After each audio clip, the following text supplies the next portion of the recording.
everyone. Here we are back with another episode of Let's Talk Real. How are you doing, Kelly? I'm very good. How are you? Very good too. Just kind of changed things up a little bit because our schedules didn't collide this time. So we moved it to Wednesday. So hopefully you guys are still able to join us today. If not, you can watch the replay. But today, as promised, we're going to be talking all about USDA loans. Chad is going to be helping us understand a little bit when it comes to the financing side, and I'll chime in with a little bit on the real estate side, so you guys can have a full understanding of what is USDA, what is it about, who can qualify for, if there's any limitations, pros and cons. We'll go over all of it for you guys. But just to recap what we had last episode, Kelly, can you give us a little summary? Yep. Last episode, we talked about FHA loans and all the benefits and all the pros and cons of FHA. FHA is a great first-time homebuyer product. A lot of first-time homebuyer loan products usually coincide with FHA, with it being government. The credit, when the difference between FHA and a conventional loan, conventional is tough on your credit, but easy on the property, whereas FHA is easy on the credit when qualifying a borrower, but they're harder on the property. That's the best example I can give with a comparison so people understand, well, you know, why should I go FHA versus conventional? Yeah. Well, if you're a first-time home buyer, it might make sense to go FHA because you're just starting to build your credit, starting to save money, and FHA is very, very lenient on a lot of things when it comes to credit. But it's the property. They are very strict on the property, so they don't want to see FHA appraisals. They don't want to see steps that don't have a railing. They don't want to see chip paint. If the house was built prior to 1970, they want to make sure there's no lead paint in the house. Like there's like a laundry list of things that they will look for in the home itself. But it is a great program. You know, I do sell a lot of them.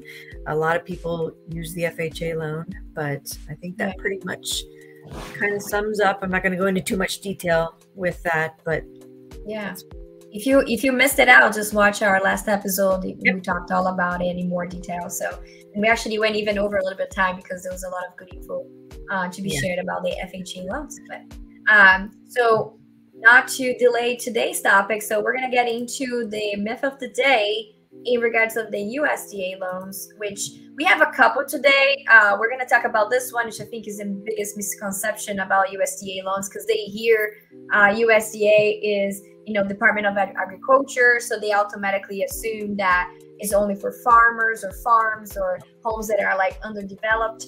But that is not true, right, Kelly? Correct. Yeah. So you can give us more insight then on, you know, what are some of the qualifications, very like summary until we get into the topic. But yes, so as far as the property is concerned, if the property is in a rural area, then most likely it's going to be an approved USDA property.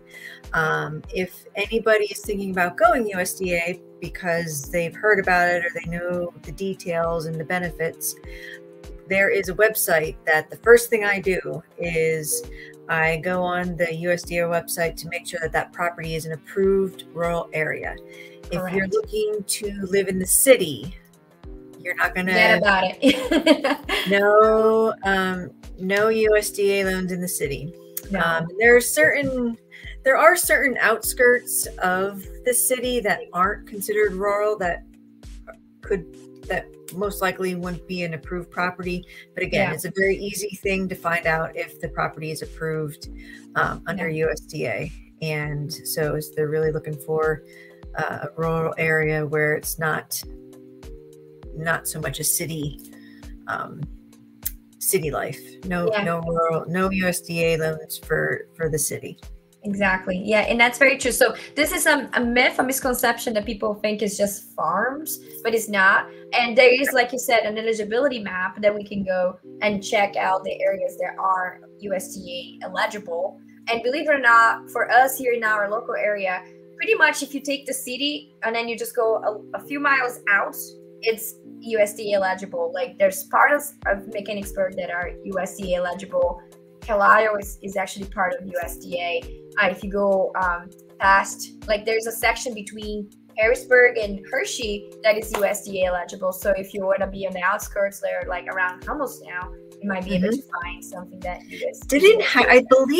I believe Harrisburg just added some areas that are now USDA approved. Yeah, they've kind of shortened the limitations. The seed is still completely out of the picture, but you have like if you go towards Fishing Creek in the mountains, that's actually part of USDA now as well. And just so you guys kind of know, the idea that we're talking about USDA is that a lot of people want to try to venture into it is because it's 100% financing. So it's right there with like a VA loan for military personnel where you don't have to put a down payment. So that's why a lot of people are interested, but you do have this area limitation. But yeah, it's becoming more and more of a broader area that we can be looking at as soon as you are okay not being in the city. Because every city area, it's not going to be eligible. The West Shore, half of the West Shore is basically out of the picture. York City is out, Lancaster's out, but then everything around it, like Mayheim is part of it. So you can buy a house in Mayheim with a USDA loan. So there's really good areas that are very near the city, but they're still eligible for the USDA.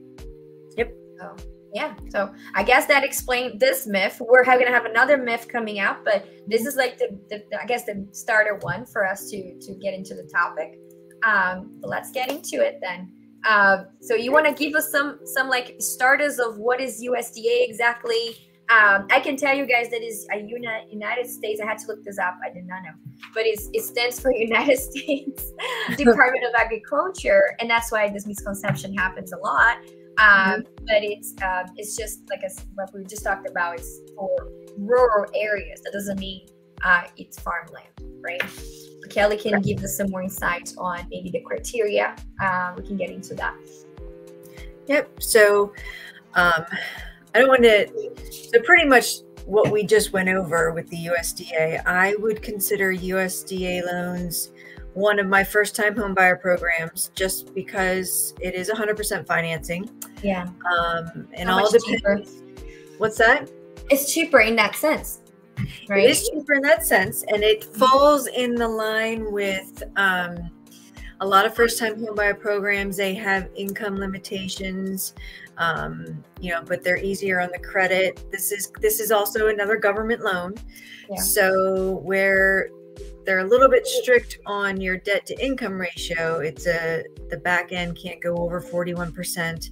So that's a dead stop there. However, they're a little bit easier on, the first time home buyers who don't have the best of credit. They're used to actually the mid credit score for USDA loan, and I lied a little bit, is a 640. So it doesn't go as low as FHA, but it has to be a 640 or above, which is kind of like a median amount for the FICO. But again, with it being what I term it as first time home buyer, it's it's like there's limitations to the income.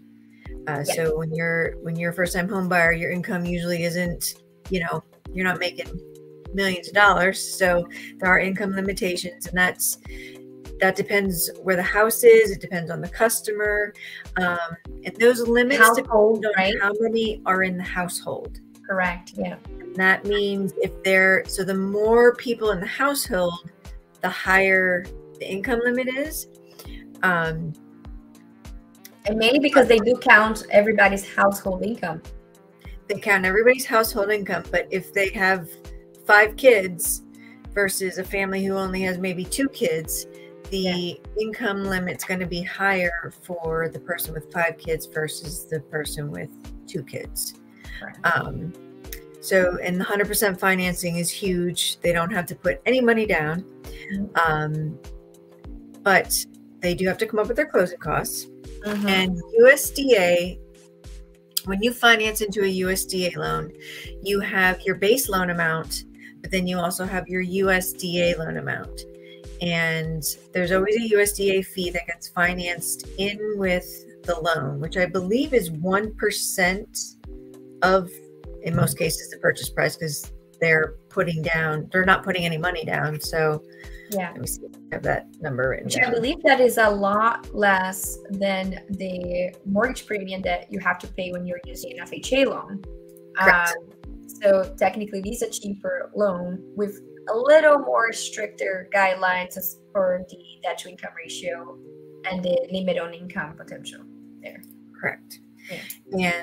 And some of the other quick things for first-time home buyers there, there's no reserves that are required for it. A lot of times, I think FHA might even require some reserves, but you know, with conventional, they want you to see that you have at least a couple months reserves in your bank account after the loan settles. When it comes to student loans, if you have any outstanding student loans that are deferred for payment, they only count 0.5% of the outstanding balance as part of the debt. So pretty much on any of our products, we have to count a payment in there. Conventional, Fannie's 1%, Freddie's 0.5%, but USDA is only 0.5% of that outstanding balance. So, I mean, that kind of sums up a lot of what helps with first-time home buyers, because a lot of first-time home buyers, they don't have reserves sitting in their account. So yeah, that's true. You know, we barely make it.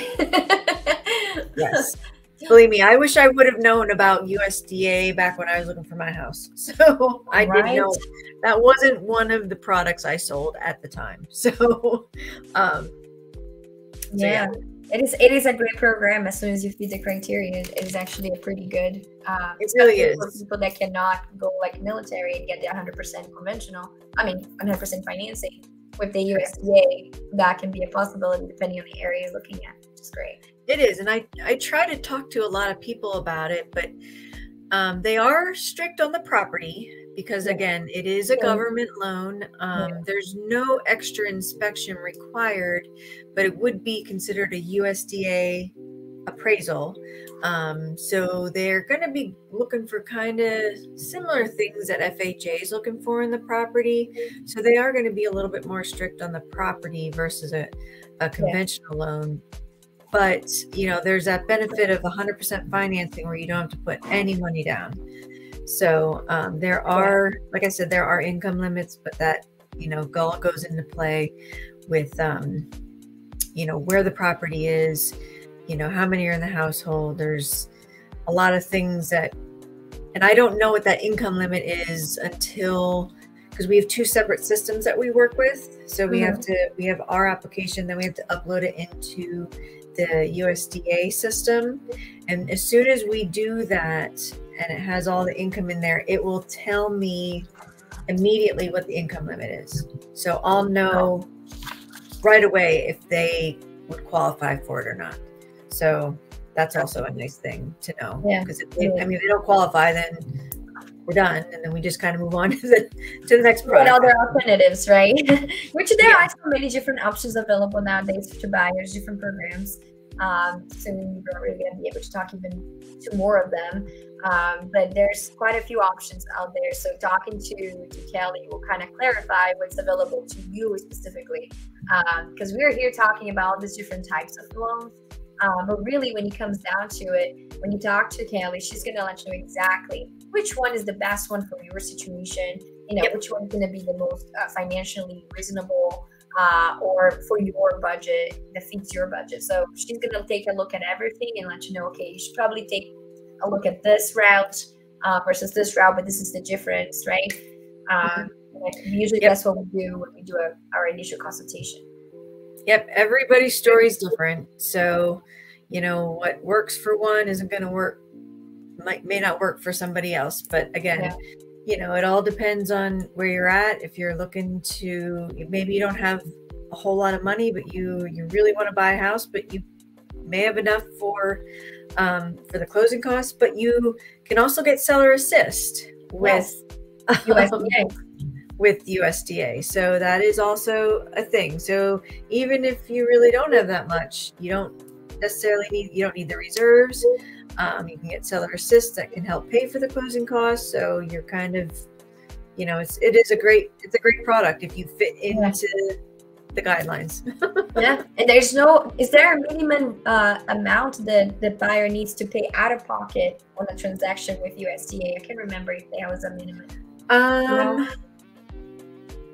I think there might be. It's a small amount though. I don't know like what that is offhand. Because there could be, we could find ourselves in the great situation where, since you don't have a down payment, it's 100% financing, and you only have to pay your closing costs, but then we're using USDA, I can negotiate on your behalf to get up to 6% seller's help, which actually could put you in a situation where you're upside down, where you could be getting money back as settlement, which I don't even know if it's allowed with USDA, but you wouldn't have money out of pocket unless there is a minimum requirement, which I believe is about $1,000.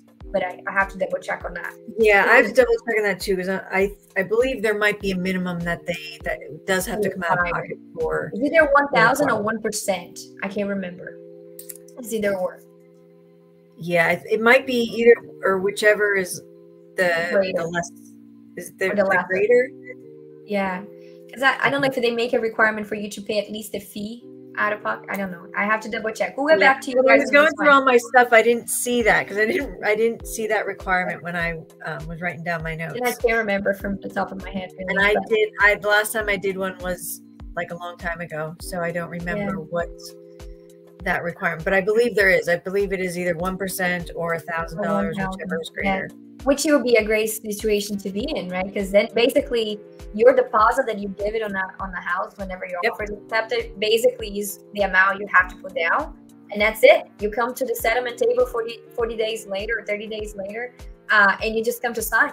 You don't have to bring any more money. That's like the beauty of not having a down payment and having the seller's assistance in place covering your closing costs. So that could potentially happen. So when someone comes to us thinking they can afford, honestly, if you can afford the monthly payments and approve, you potentially could actually buy a house with almost no money out of pocket, because that can happen. The situation can happen.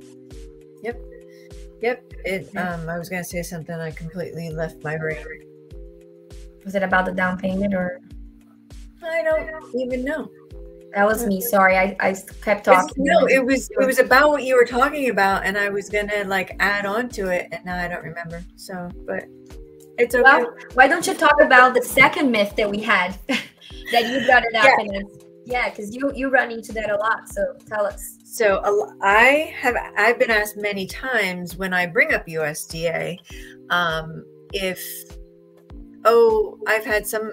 And this has come from realtors and borrowers. I've had people ask me, they're like, well, I thought USDA was running out of the funds. And I'm like, what do you mean? When somebody first asked me that, I was like, what's that? We think it as if it is a grant, right?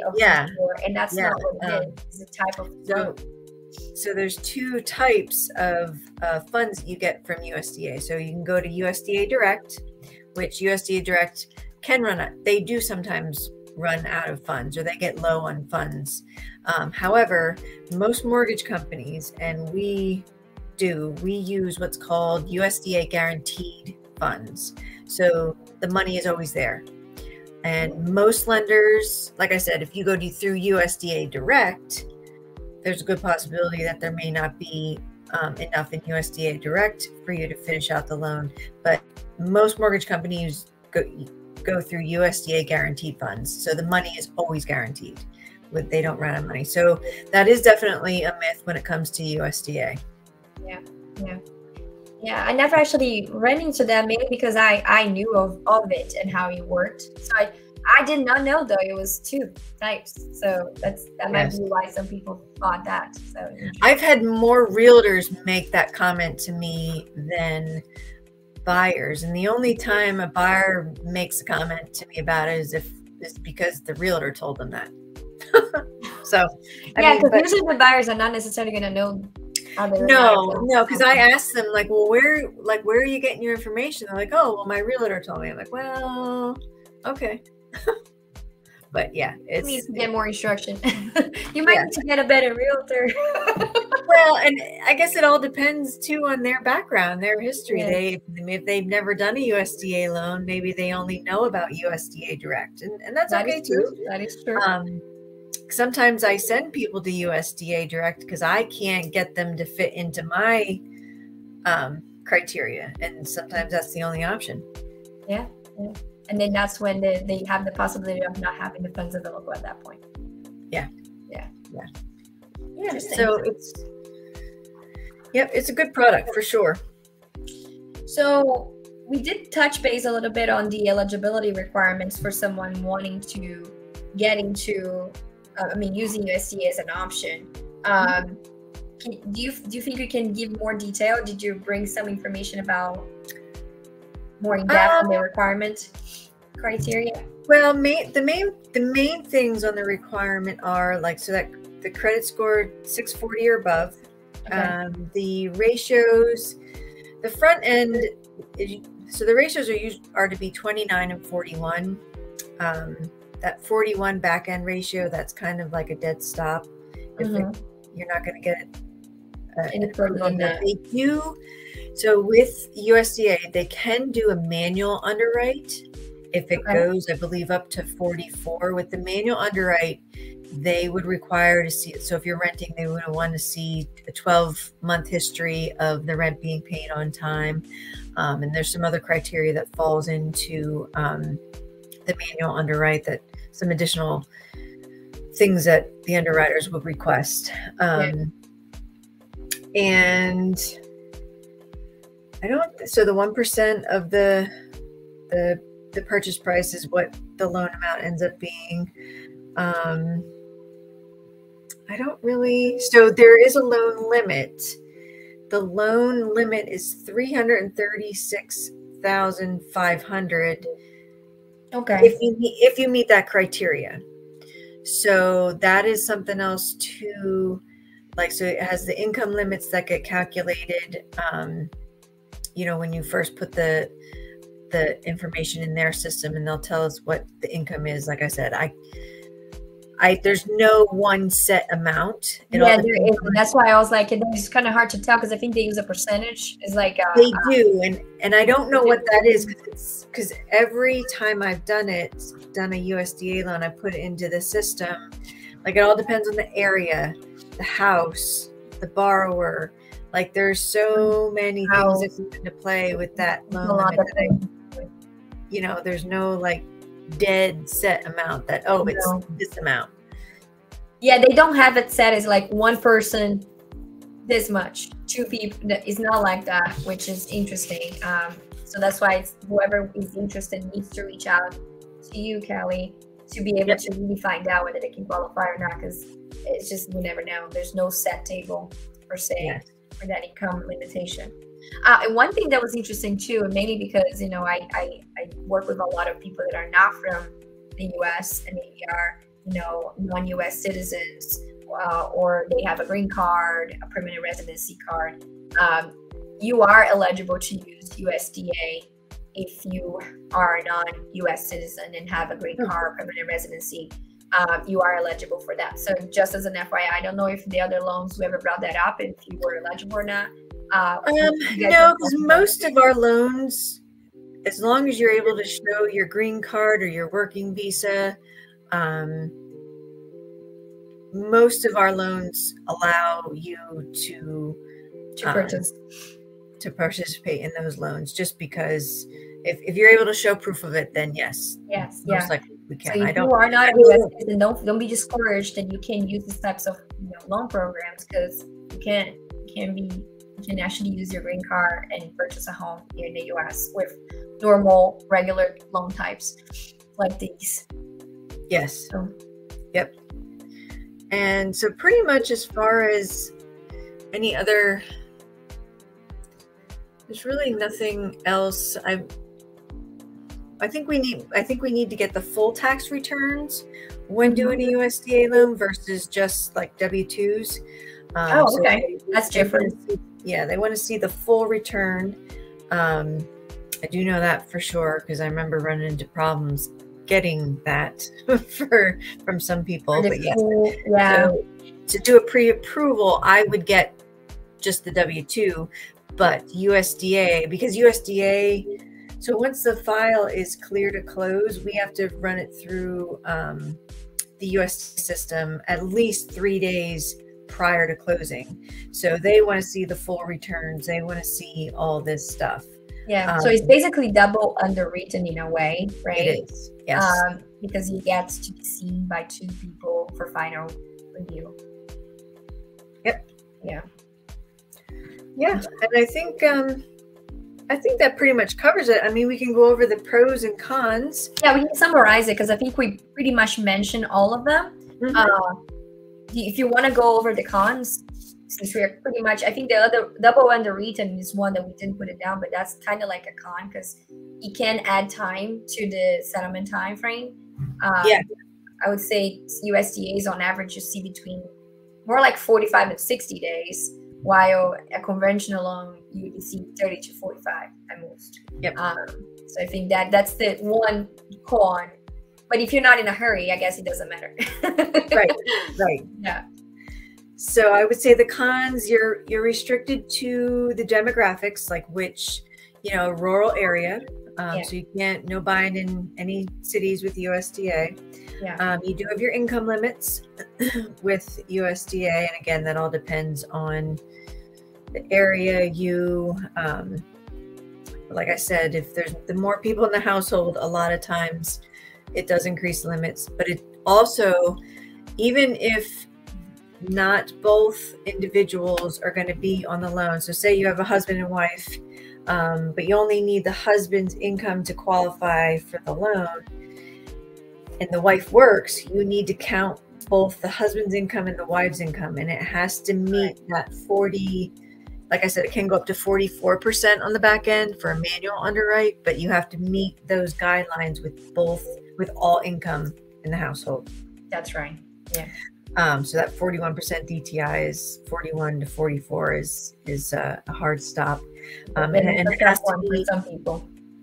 Yes. Yeah. And it has to be a primary residence only. So you can't use USDA for second homes, investments, rentals, that kind of thing. Yeah. So I think that covers my cons. Did you have any to add to it? I think one that maybe we didn't have it down, but it was the mortgage, the premium the fee that you have to pay for USDA that gets rolled into the loan amount. Oh, the 1%. Oh, the 1% fee. Yes. Which I mean is actually pretty low in comparison to FHA. But I would say it's still a con because it's still a fee that you have to pay. So I guess we can add that as a con. So it's the mortgage premium there.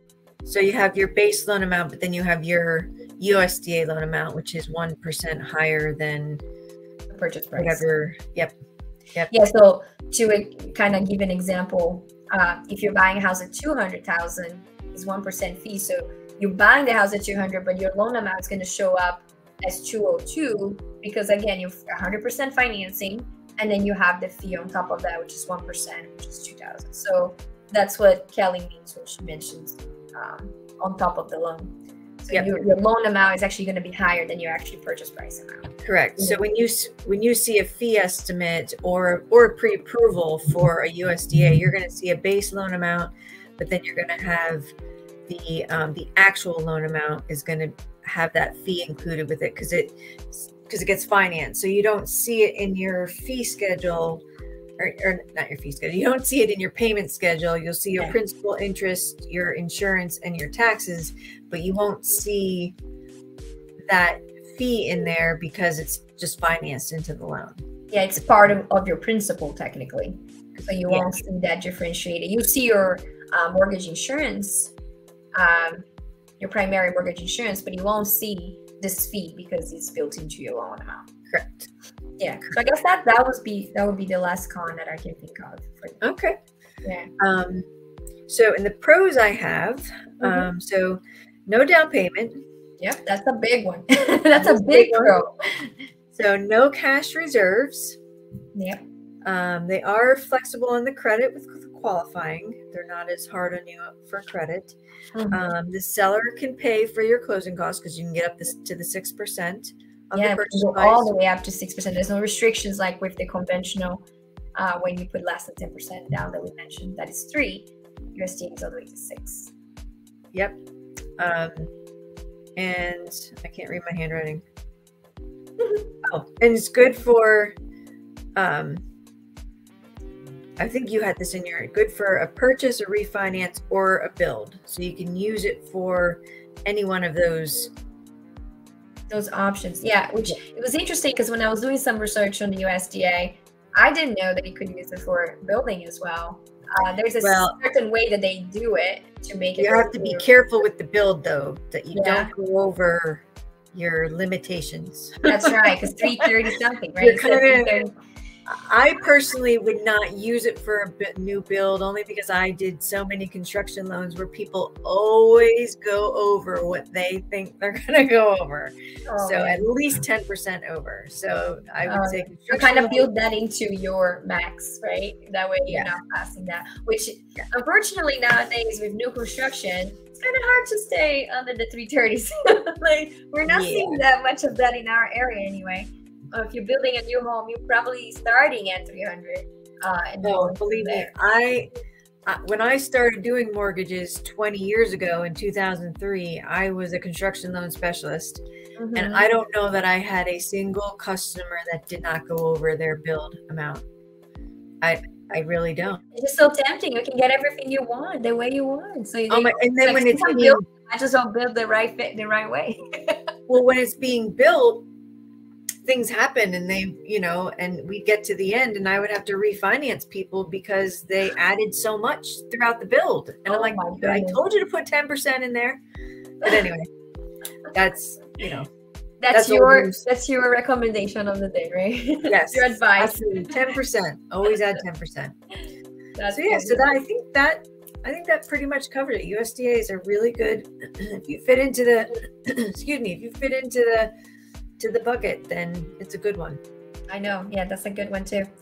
Yeah, I don't have anything else to add. So I guess this is it for us for today. If you guys have any questions, and I think, let me just double check here. Hello, Billy. So Billy stopped by, say hello. But yeah, if you have any other questions for us, please let us know. We'll be happy to help you in any way we can. Our informations keep going down here at the bottom. You can call us, message us, email us, hit us up on social media. And please, if you are watching this on YouTube, subscribe, like, and follow us. Yes. We love the support. So that's all I have. Yep. Have a great night, everybody. Thank you, guys. Have a good one. Bye.